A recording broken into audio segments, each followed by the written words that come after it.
Up Taiwan? I'm Laurel Stewart with the news from here in Taiwan and around the world. President Lai has used his first VE Day speech to sound a warning about the growing threat of authoritarianism to Taiwan and democracies across Europe.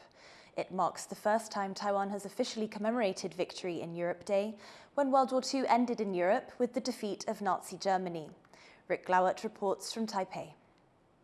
Here in the centre of Taipei, Taiwan's President Lai is gathering foreign dignitaries and diplomats to commemorate for the first time here in Taiwan the end of World War II in Europe. Why? Well, Lai has an important message that authoritarian aggression is alive and well, and it's being felt keenly here in Taiwan as China continues to put military pressure on Taiwan to push it to accept its claims of sovereignty over the country. 台湾与欧洲 正共同面对新集权集团的威胁，我们正共同经历攸关通讯与网络安全，铺设数十年的海底电缆会遭到刻意的破坏。我们正共同经历攸关民主健全发展的选举会受到各种境外作假资讯的干扰，在我们的社会 制造刻意的对立。 This comes as Chinese President Xi Jinping joins Russian leader Vladimir Putin in Moscow to mark the same occasion. Lai here aligning himself with like-minded democracies and the rules-based international order established after World War II, and calling on them to unite in the face of rising 21st century authoritarian aggression. Alex Chen and Rick Glowett in Taipei for TaiwanPlus. To hear more about Taiwan marking VE Day for the first time and what to take away from President Lai's speech, our reporter Rick Glowett spoke to political scientist Wen T-Sung from the Atlantic Council's Global China Hub. Why do you think President Lai chose to mark VE Day this year, and what was he trying to convey with the event and with his speech? I think the broader context here is really about China and Ukraine. And at the moment when Lai began his speech about VE Day to commemorate World War II in Europe, is also the precise moment when Chinese President Xi Jinping was visiting Russia as well. And so this goes to the continuing emphasis that Lai makes, including this speech, about the importance of Taiwan continuing to stand with fellow democracies. And indeed, that sentiment about continued partnership with like-minded democracies is particularly valuable at the time when they may be concerned about geopolitical uncertainty, as was perhaps global democratic recession, or at least a risk of it. What sort of relationship does Taiwan have with World War II? Well, during World War II, Taiwan was a colony of Japan, which by extension meant that Taiwan fought alongside Japan. And so in that particular sense, I think Taiwan, by talking about the history of Taiwan in relation to World War II, you can argue that Taiwan is a story that shows how states evolve and that they learn from experience. So rather than framing World War II as necessarily a battle between good guys and bad guys, oftentimes more about framing the possibility of struggle between the good forces and less than good forces of our nature, and how Taiwan itself has gone through that path of evolving from authoritarianism into a liberal democracy. And that shows how other states may also consider following suit as well. It's in that particular sense that actually you see Taiwan's President Lai talk about in his speech that formerly Axis countries during World War II have by now all become 100% democratic states and enjoy lasting peace and prosperity. It's obviously a very difficult time geopolitically. How is Lai trying to position Taiwan? I think what it shows is that Taiwan still values the logic of value-based diplomacy, and that is democratic values, shared commitment to liberal democracy remain cornerstones of Taiwan's international outreach. And that is why on the important day of World War II's anniversary for Europe Theater, it invites both the representative to Taiwan from the UK as well as from the European Union and many others to show up at this particular speech and to give them the floor as well, again, to show how Taiwan, with its many Western and European friends and partners, they are willing to share the same floor and speak with one voice. That was political scientist Wen-Ti Sung. Main opposition Kuomintang chair Eric Chu is facing a backlash for a controversial statement he made on the eve of VE Day, drawing a comparison between Taiwan's President Lai Ching-te and Hitler. Leslie Liao has more. Strong words for an adversary. 真正需要下台的是赖清德，真正需要悔悟的是赖清德，真正需要改变的是独裁者赖清德。 Taiwan's main opposition Kuomintang chair Eric Chu has pulled no punches in describing how he feels about President Lai Ching-te, but his most recent comments may have gone too far. 今天赖清德，你对在野党的所作所为，你要记住，你就是在做希特勒做的事情。 Chu compared Lai to Germany's authoritarian Nazi leader on the eve of the 80th anniversary of Victory in Europe Day, which commemorates the Allies' win in Europe during World War II. This all begs the question, where does Chu's ire for Lai come from? Taiwan's ruling Democratic Progressive Party and the KMT are fighting for control in the legislature.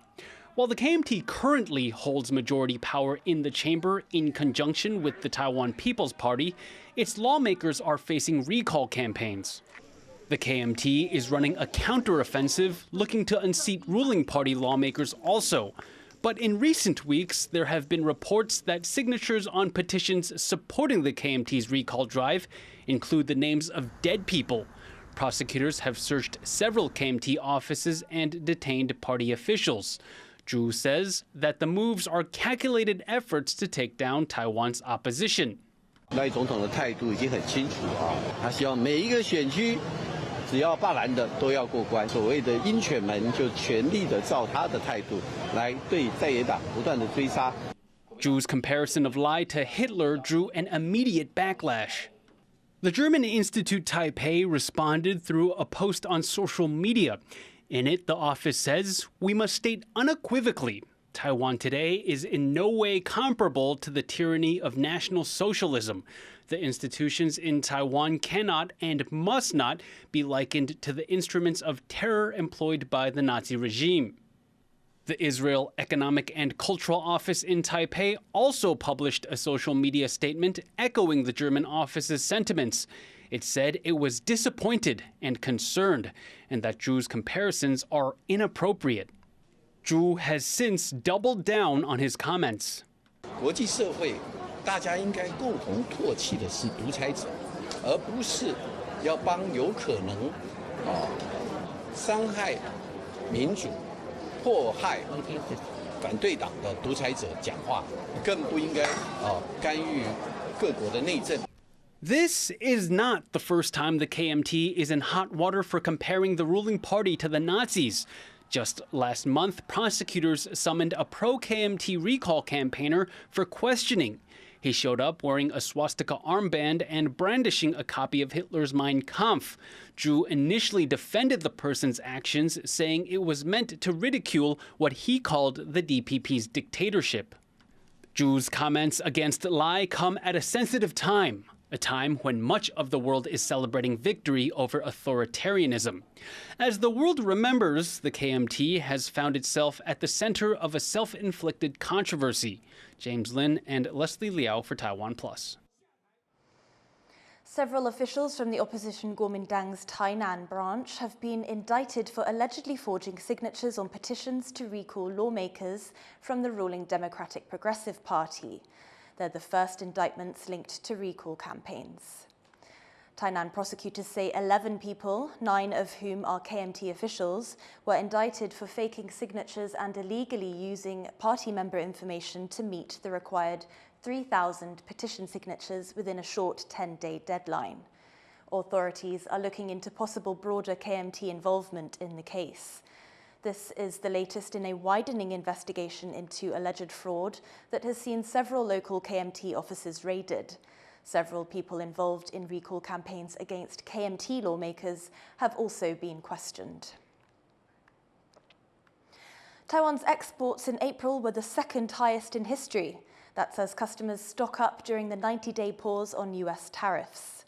Taiwan exported nearly $49 billion worth of goods in April, representing 30% growth year on year.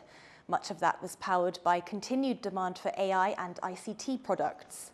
Imports are also the second highest ever for a single month at $41.5 billion. Chip makers are bracing as Washington considers tariffs of up to 100% on their products. Officials expect what they call a good result for Taiwan, but the outcome is still uncertain. John Van Trieste reports. For Taiwan's semiconductor factories, a bump in the road could come any day now, maybe even any hour. The Trump administration says it could put tariffs of 25% to 100% on imported semiconductors. When the Trump administration put up its tariff plan for public comment, there were just 10 responses about chips, far fewer, for example, than the roughly 300 that came in about lumber tariffs.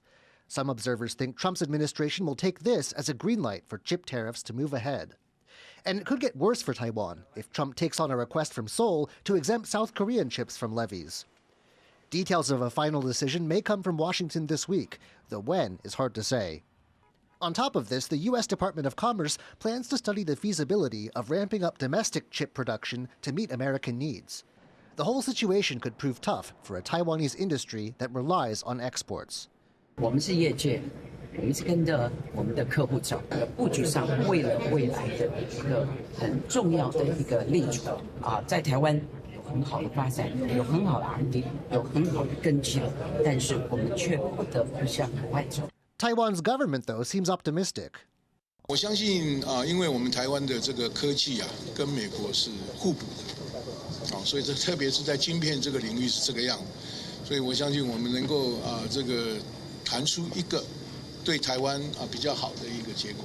But for now, everything is up in the air for an industry that just prior to Trump's election had predicted production value would grow 16.5% in 2025, breaking $192 billion. 因为现在的环境是非常动态在发展，那我们也是动态在这个模拟。Taiwan's chip makers may soon need to reevaluate this year's prospects and work out strategies to mitigate the impact of whatever tariffs the U.S. decides on. Andy Xue and John Van Trieste for TaiwanPlus. Taiwan's Foreign Minister Lin Jialong has started his US visit by meeting with the mayor of Houston, Texas, where he proposed building a so-called Taiwan Tower to boost bilateral investment. Lin says the Taiwan Tower project aims to provide one-stop services for both Taiwanese and American companies, deepening Taiwanese-US relations, particularly in the economic and technology sectors. The building might also be used to house Taiwan's representative office in Houston. Lin says the plan is part of President Lai Ching-te's roadmap for deeper trade ties with the US, and local officials are praising the project. Sailors from Palau and Taiwan have completed a historic trip in a traditional double-hulled voyaging canoe. The Alengano Maisu took 2 weeks to travel from Palau using only traditional navigation methods, such as the stars, waves, and winds. It's the first voyage of its kind, and it aims to revive an ancient connection between Taiwan's indigenous peoples and Pacific Islanders. Thank you for watching What's Up Taiwan. You can visit the TaiwanPlus website or follow our social media for more stories from Taiwan and around the world. Finally, take a look at Big Ben and Edinburgh Castle, lit up to mark 80 years since the end of World War II in Europe. I'm Laurel Stewart. Take care and see you next time.